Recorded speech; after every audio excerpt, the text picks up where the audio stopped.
ලස්සන දවසක්. වෙනදා වගේම මහේන් උදෙන්ම අවදි වුණා.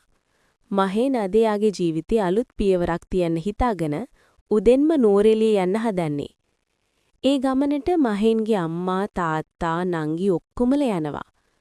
මහේන් කාලයක් සැලසුම් කරා. එයා නුවරඑළියේ හොටෙල් එකක් හදන්න පටන් ගත්තා. අද තමයි හොටෙල් එකේ ඕපනින් එක. හැමදේම පිළිවෙලට සිද්ධ වුණ නිසා ගෙදර කට්ටිය එක්කම මහේන් යන්න පිටත් වුණා.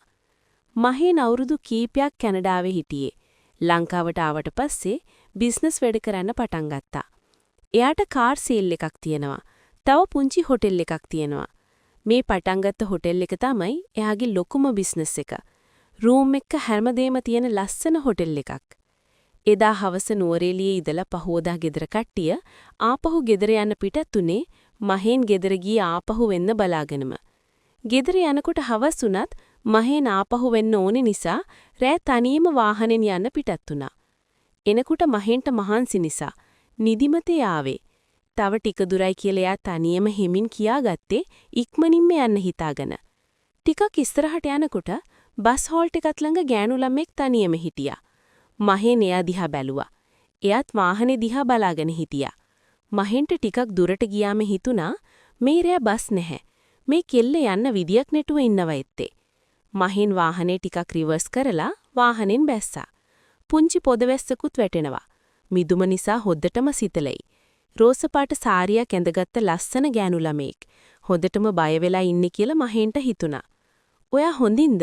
මේ වෙලාවේ ඇයි මෙතන තනියම?" කියලා ඇහුවා. කෙල්ල ටිකක් බය වෙලා වගේ මහේන් දිහා බලුවා.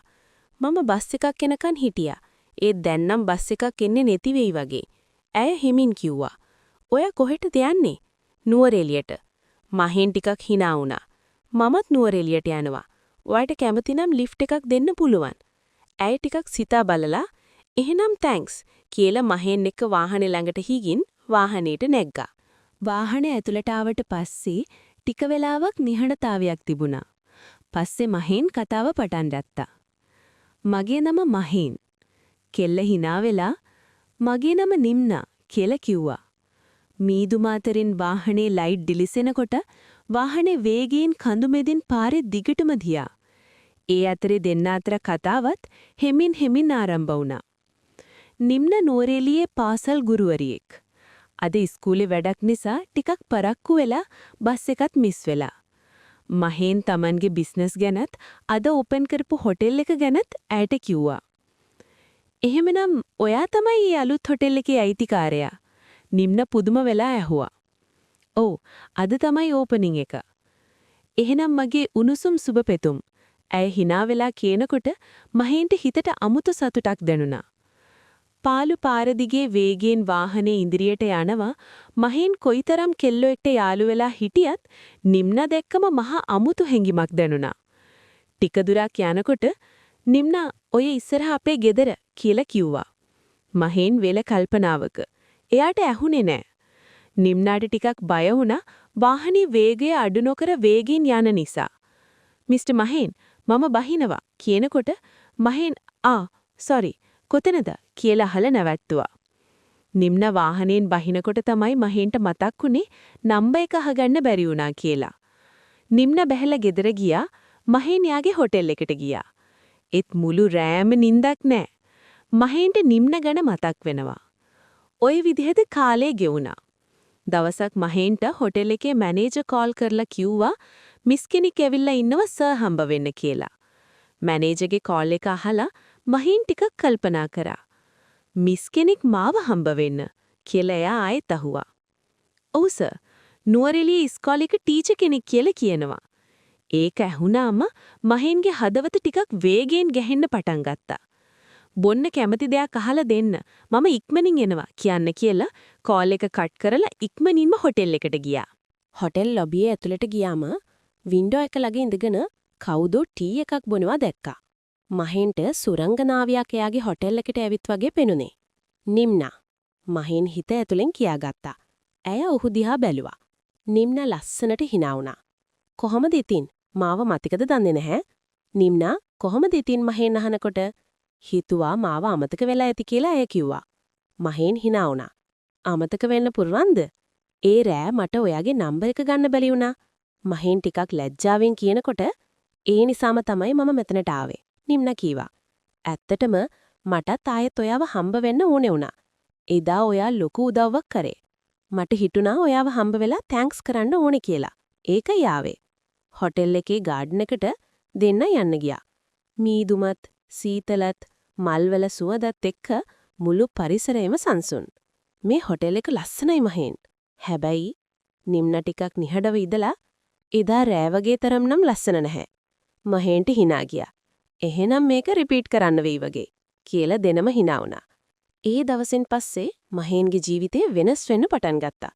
බිස්නස් සක්සස් එකට අමතරව හිත පුරව ගන්න පුළුවන් කෙනෙක් ඔහුට ලැබුණා. නිම්නත් එහෙමයි. අහම්බෙන් හම්බුණු මහෙන් නිසා ඇගේ ජීවිතේ අලුත් වෙනසක් වෙලා. ඊළඟ දවස් කිහිපෙම මහෙන්ට ජීවිතේ වෙනස් වෙලා වගේ දෙනුණා. හොටෙල් එකේ වැඩ අතරේ වුණත් ඔහුගේ හිතේ හිටියේ නිම්නා. "Good morning." ඇයගෙන් උදේ මැසේජ් එකක් ආවා. "මහෙන්, morning teacher. අද ක්ලාස් තියනවද?"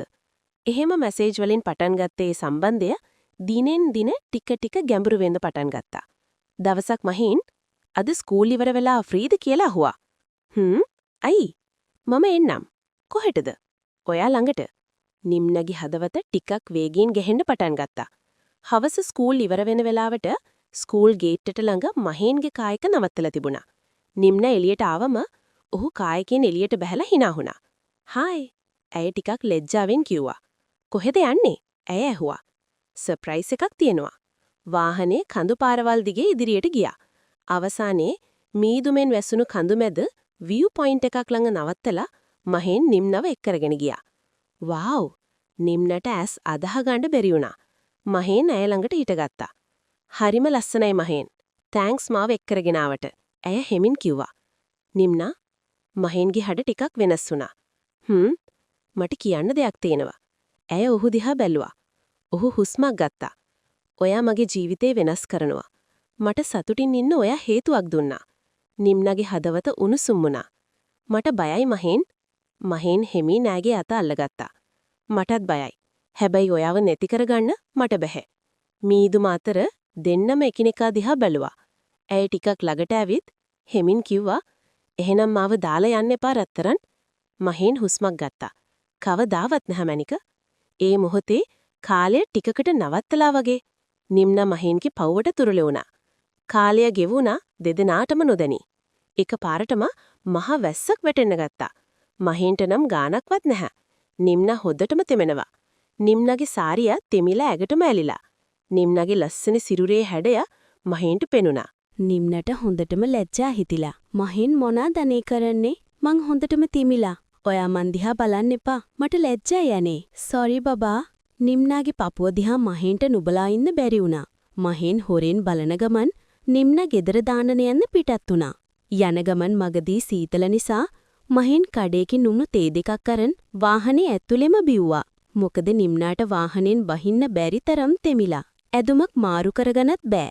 එහෙම කරොත් ගෙදර ගිහින් අම්මා අහනකොට දෙන්න උත්තර නැති නිසා. නිම්නාගේ ගෙවල් ළඟටම ආවා. නිම්න වාහනයෙන් බැහැලා දුවගෙන ගෙදරට ගියේ. මහෙන්ට හොඳටම hina. මහේ ඉක්මනින් හොටෙල් එකට ගියා. ගියපු ගමන් ඇදුම් මාරු කරගෙන නිම්නාට කෝල් එකක් ගත්තා. "බබා මොකද උනේ? අවුලක් නෑ නේද?" කියලා ඇහුවා.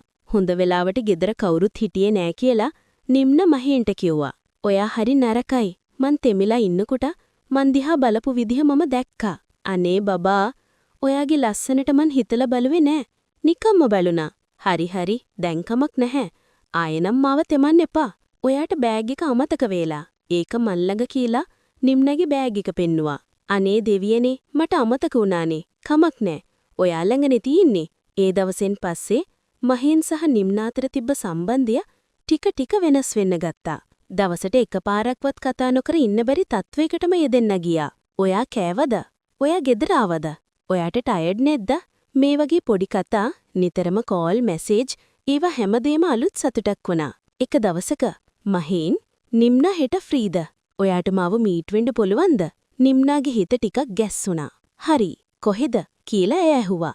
ඊළඟ දවසේ නිම්නා වයිට් ඩ්‍රෙස් එකක් ඇඳලා හිටියා. මහෙන්ට ඇයව දැක්කම වචනවත් නැති වුණා. "ඔයා අද හරීම ලස්සනයි." මහෙන් නිම්නවත් එක්කරගෙන මුහුදු වෙරළට ගියේ. ඒ දෙන්න බීච් එක දිගේ කතා කර කර ඇවිද්දා. එක පාරටම මහෙන් නතර වුණා. නිම්නා මට ඔයාට කියන්න දෙයක් තියෙනවා. කියන්න රත්තරන් තවත් මහෙන්ට හිතේ හිර කරගෙන ඉන්න බෑ. මම ඔයාට ආදරෙයි. ඇය නිහඬව මහෙන් දිහා බලුවා. තත්පර කිහිපයක් නිහඬව හිටපු නිම්නා මමත් ඔයාට ආදරේ කියලා ඇය සෙමින් කිව්වා. ඒ මොහොතෙන් පස්සේ දෙන්නාගේ ජීවිත වෙනස් වුණා. ඒත් හැම ලව් ස්ටෝරි එකක්ම සිම්පල් නැහැ. කාලයක් ගියාට පස්සේ නිම්නාගේ ගෙදරින් ඇයට මැරේජ් ප්‍රපෝසල් එකක් ආවා. ඇයගේ පවුල ඒකට හරිම කැමති. නිම්නා මේක හොඳ ෆැමිලි එකක්. ඔයාට හොඳ ෆියුචර් එකක් තියෙනවා කියලා ඇයගේ අම්මා කිව්වා. නිම්නාගේ ලෝකේ එකපාරටම ගොඩක් බර වුණා. එදා රෑ මහෙන් අපිට ප්‍රොබ්ලම් එකක් තියෙනවා කියලා ඇය කෝල් එකක් ගත්තා. බය වෙන්න එපා බබා. අපි මේක කොහොම හරි විසඳගමු. ඊටාම අසිරු කාලයක් දෙන්නටම ගෙවුණා. නිම්නා ලෝකෙම නැති වුණා වගේ ඉන්නේ. නිම්නාට ගෙදරින් කතා කරපු මැරේජ් ප්‍රපෝසල් එකට අකමැති වෙන්න බැරි වුණා. මහෙන් කිව්වා කමක් නැහැ. එන කෙනාට ඇවිල්ලා ගියාට පස්සේ කැමති නෑ කියලා කියන්න. නිම්නා එහෙම හිතාගෙන අම්මා කියන විදිහට ලෑස්ති වුණා. නිහා ගේ මල්ලි අක්කේ කට්ටි ආවා. කොල්ලනම් නියමට ඉන්නවා. මේ කොල්ලට මාර ලස්සන නංගි කෙනෙක් ඉන්නවා. අක්කේ ඔයා මේකට කැමති වෙනවකු කියගෙන ඉස්සරහට ගියා. නිම්න මහේන්ට කෝල් එකක් ගත්තා. එයා ෆෝන් එක ගන්නෙ නැහැ. එයාට අප්සෙට් ඇති. පව් මගේ කොල්ල කියලා නිම්න දුකෙන් රූම් එකෙන් එළියට ආවා. ඇය අම්මා එක්ක බිම බලගෙන ආවා. ඉස්සරහ කට්ටිය හැමෝම නිම්න එනකල් බලන් හිටියේ. හැමෝම එයා දිහා බලගෙන. නිම්නට ලැජ්ජා හිතිලා බිම බලගෙනම් ගිහින් ඇවිල්ලා හිටපු කෙනාට බුලත් හෙප්පුව දුන්නා. දීලා හිමීට පස්සට ආවා. ඇවිල්ලා හිටපු බෝයිගේ අම්මටයි තාත්තටයි වැන්දා. තාම නිම්න බලන්ඩාපු කොල්ලගේ මුණ දිහා බැලුවේ නැහැ.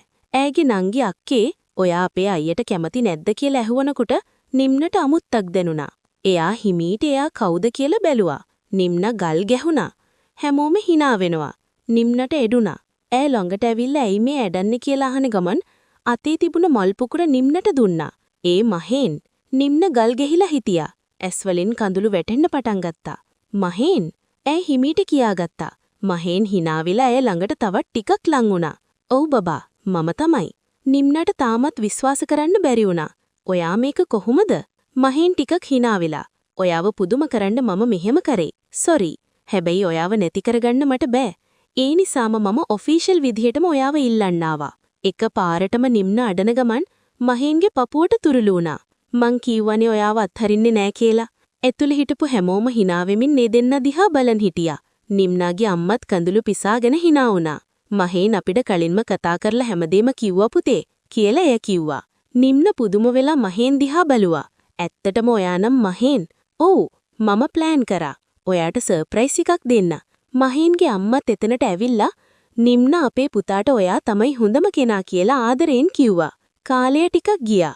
නුවරඑළියේ සීතලයි මීදුමයි අතර මහෙන්ගේ හොටෙල් එක තවත් ප්‍රසිද්ධ වුණා. ඒ හොටෙල් එකේ ටෙරස් එකේ හැවසකට ටී එකක් බොමින් hina වෙන දෙන්නෙක්. ඔයාට මතකද ඒ බස් හෝල්ට් එක? ඒක තමයි මගේ ලයිෆ් එක චේන්ජ් කරපු ප්ලේස් එක. හැබැයි මහෙන් hina වෙලා ඒ රෑට තෑන්ක්ස් කියන්න ඕනේ. නිම්න hina වෙලා. "ඇයි?" "ඒ රෑ නෝනා නම් මට ඔයාව හම්බ වෙන්නේ නැති වෙයි." නිම්න හිමින් ඔහුගේ අත අල්ලගෙන. "ඒක ඩෙස්ටිනි එකක් මහෙන්."